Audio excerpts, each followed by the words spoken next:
right now passing over the only bridge on the rail line. This bridge is over the Ammonoosuc River. And this river flows down from near the summit of Mount Washington. There's actually a ridge between Mount Washington and Mount Monroe, where the Lakes of the Clouds are situated. And these are two bodies of water that are the highest lakes, well, highest bodies of water east of the Mississippi River. And they sit at about 5,000 feet elevation. So the water that comes down is really clear and cold, and it flows from here all the way down through Grafton County to the Connecticut River, and from there all the way down to the Atlantic Ocean. I'm going sliding back the wheel. Now if you look to our left, you can see a trail heading up here. That trail is the Jewel Trail Spur, which is a hiking trail that leads to the top of Mount.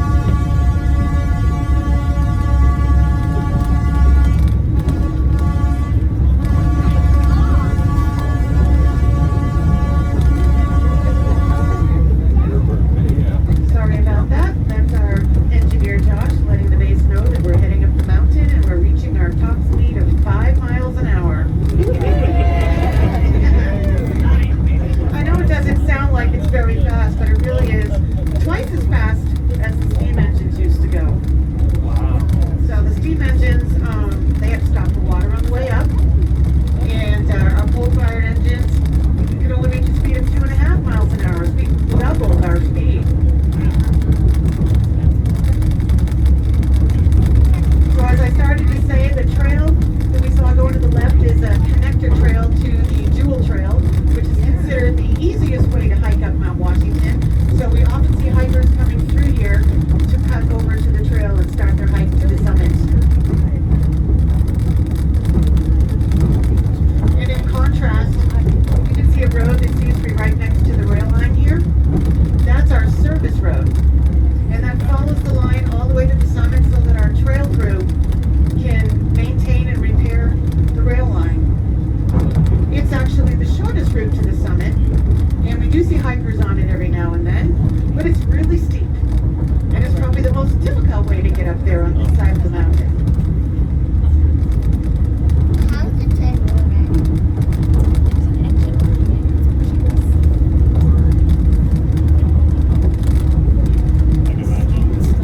Now, how many people are riding the Cog Railway for the first time? Yeah. Oh, wow. Oh, good. I like it when there's a whole bunch of newbies on the train. Well, let's talk about how the cog works. If you look out the doorway here, you can look right up the rail line and see what looks like a zipper up the middle. That is actually a rack with spools in it. And if you look across the aisle, at the seat on the opposite side of the aisle, you'll see something that looks like a bicycle gear. Now that is our cog gear, and that's underneath the locomotive as well as the coach, and that interlocks with the spools in the rack in order for us to climb up the mountain safely.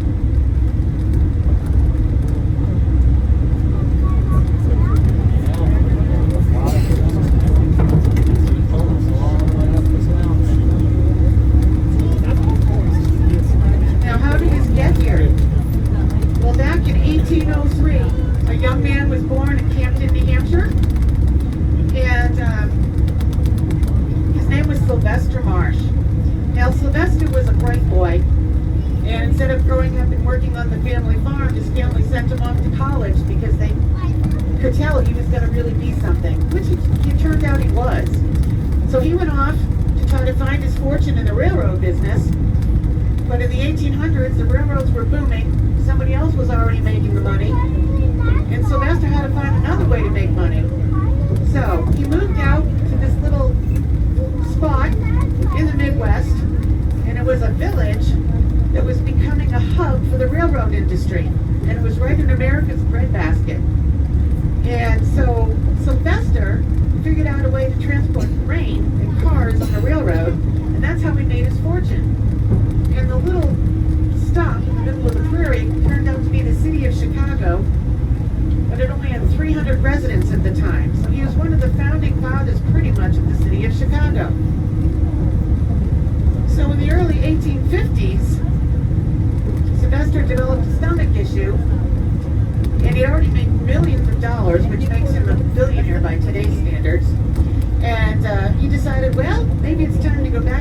adventure, retire, and, you know, live my life. So we came back here and settled back down.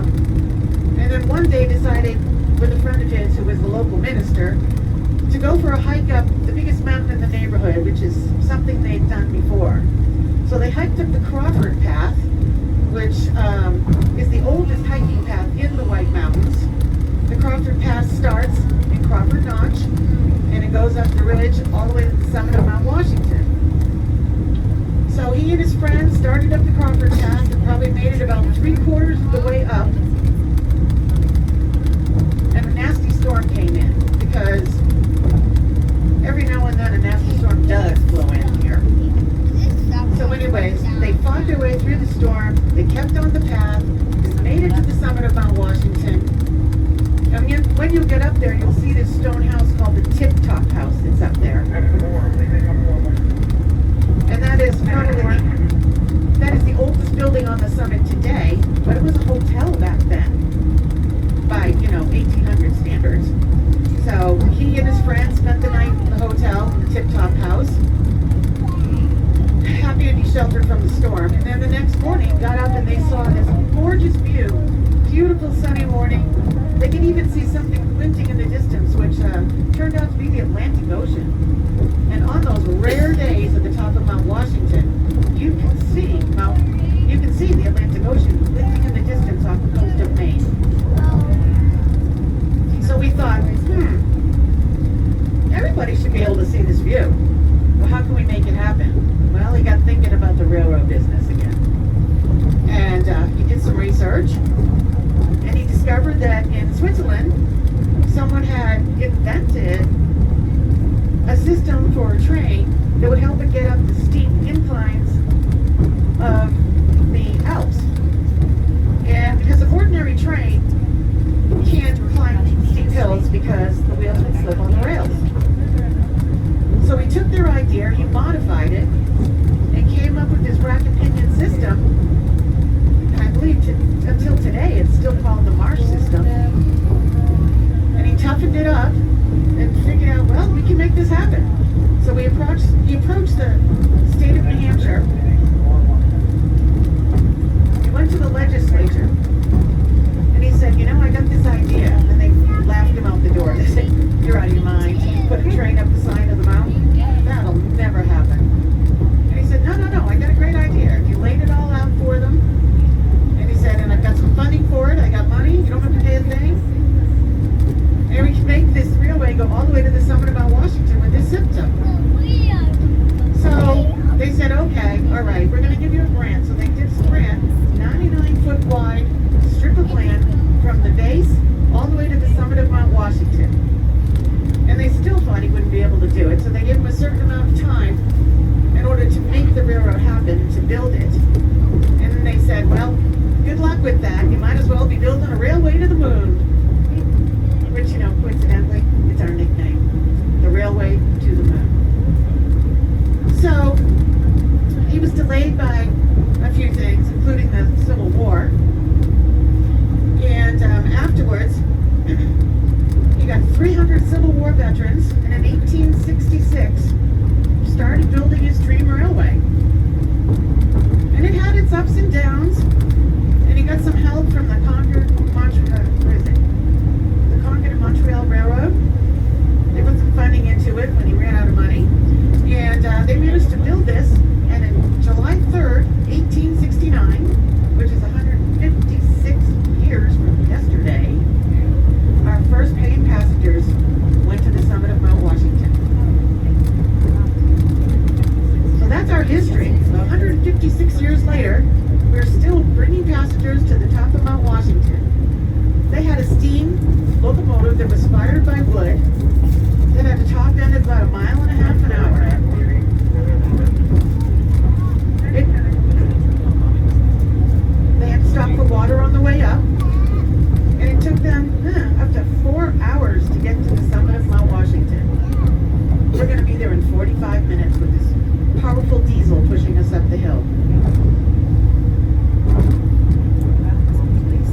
left, you'll see something called the Wombeck tank.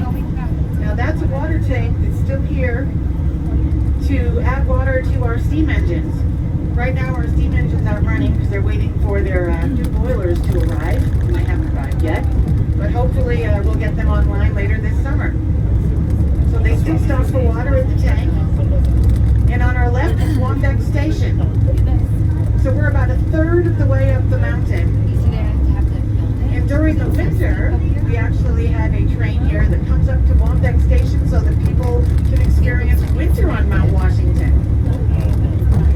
So they come up here, they get some nice shelter from the wind, they'll have a fire outside, they'll have s'mores and hot coffee and hot chocolate. And if they're skiers or snowboarders, they can run along their equipment and actually slide down the opposite side of the railway, which is a lot of fun.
weather shaped everything on Mount Washington. So we have 4 distinct climate zones as we go up the track. So it's pretty temperate down at the bottom, and then by the time we reach the summit, we will be in the Arctic zone as far as weather is concerned. But as we start going up, the trees are going to become more bent over, and they're also going to become shorter. We've got this little building coming up on the right side, and as we go by it, take a look in the picture window that's in the front of it. This is our halfway house. And as the name would suggest, yes, we're going to be just about halfway up the mountain.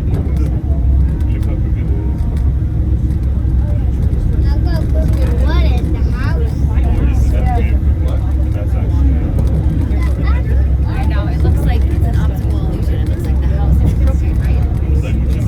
But because we're going up the hill, it's not actually crooked. So as we go by the halfway house here, It's because the ground is take a so... look at it and see if the trees are crooked or are we crooked. Everything. So, actually, what that depicts in the window too is that the people in the front of the car are about 3 feet higher than the people in the back of the car. Because now we're getting towards this steeper section of our track. And we're starting to go up into the cloud. But to our left, we have a nice glimpse of a Burt's Ravine. Now, that hiking trail that I told you about down on the base, that goes all along that ridge you can see to the left. And that ravine down below has no hiking trails in it. It's got very steep sides. They have landslides and avalanches on a regular basis. And so it's just a wild wilderness.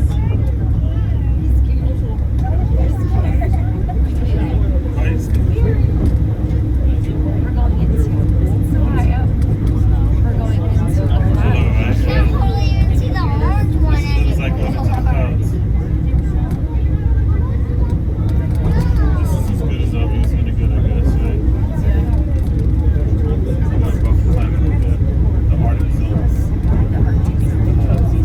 You know, in Armstrong, there's the midnight zone.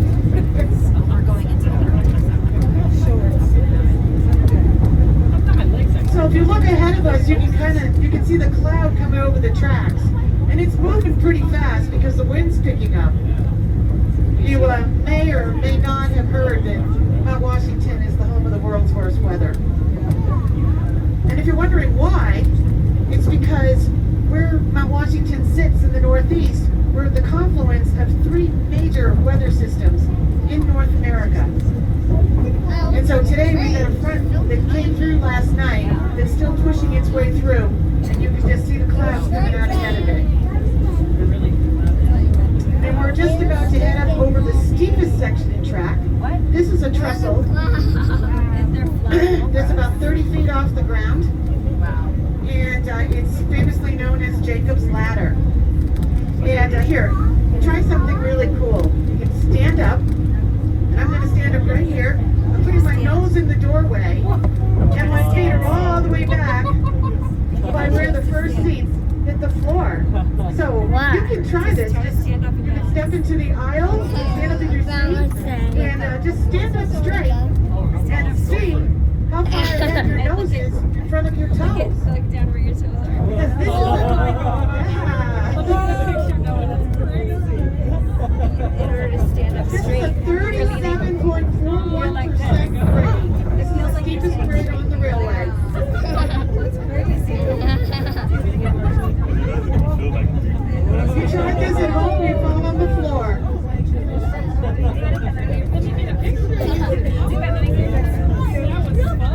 Like, Daddy's gonna take your picture. I can't hardly do it. So if you're afraid of I'm heights, doing it. because that's a 1,500-foot drop. It goes all the way to the bottom of Burt's Ravine. Look at it. So far. So do you feel like you're standing straight? Yeah, for the most part.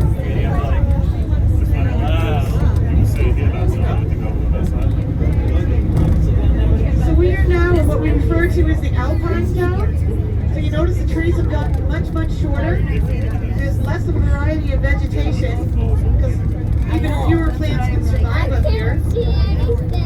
We have winds that get to be so strong in the winter that they're regularly over 100 miles an hour up here in Mount Washington.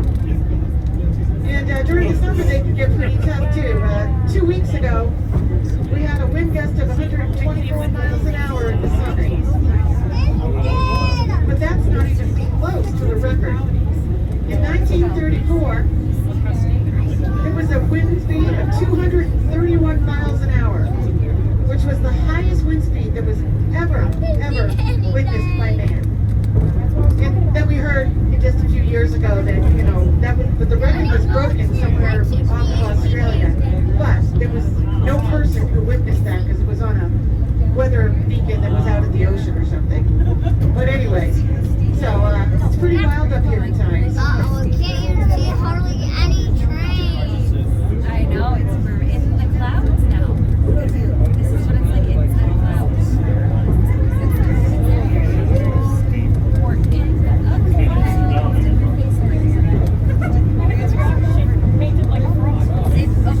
like a frog. So 5,000 feet up. Now we're at 5,000 feet.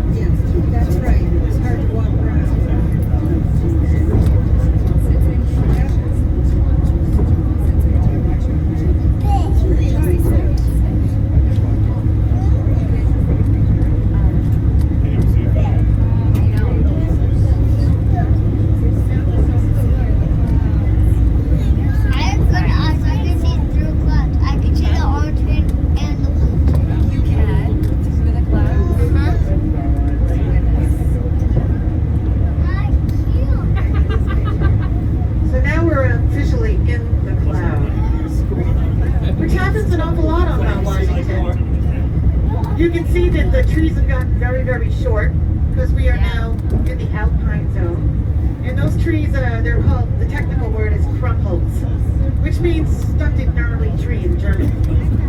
But these trees are actually much older than they look. They look like they can be little saplings that are starting to grow into a tree. But they're actually about 150 years old. They're just stunted by the wind and the weather that happens up here. These trees are all very old. They're just very little. And they can't grow too tall. The wind is always blowing them. We're going into the Arctic zone. And one of the advantages of that is to see this alpine grass that's growing on the sides of the railway. Only a little bit of grass. It grows in Arctic tundra. And so Mount Washington is actually the farthest south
looks like a lunar lander. It's actually one of the many weather stations that are scattered all around Mount Washington and the surrounding presidential peaks. And that is all because of the Mount Washington Observatory and their weather station that they have up there. They monitor the conditions around here so they can provide local forecasts, regional forecasts, and even aviation forecasts. Because the weather can be much different up here on the summit than it is in the valley. And we have a saying, you know, if you don't like the weather, wait a minute. It just might be something else soon.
So you can see ahead of us a couple more hikers, and also we got a there.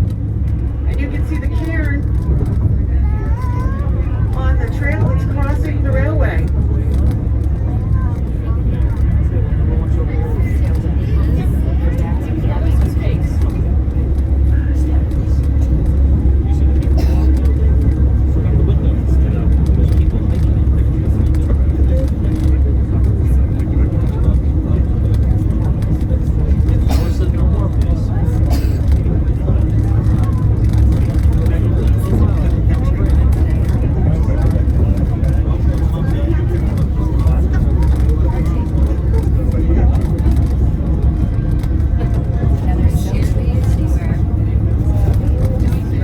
So as we get close to the summit here, I just got a few reminders for you. Keep your tickets. Your tickets are your ticket down on the next train. And it's going to be your reserved seat, which is basically the same seat that you're in now. And you're going to be on the C train, so you look at the C platform sign on the side of the coach. And you have about 55 minutes on the summit. Now the thing is, today's a busy day, it's the 4th of July. If you miss your train down, we cannot guarantee that you have a seat on another train down. And in case you didn't see that road next to our railway, that would be your shortest way back down to the bottom of the cog. So you want to make sure you make your train. And you'll be on a different train, so you won't be seeing us. You'll have a different crew on a different train, but it'll still be marked platform C on the coach. Now when we get to the summit, if everyone would stay in their seats, I'm going to have to go back and I'm going to have to get off the train and make sure we get to a safe parking spot, and then I'm going to come back in and let you know when it's safe to disembark.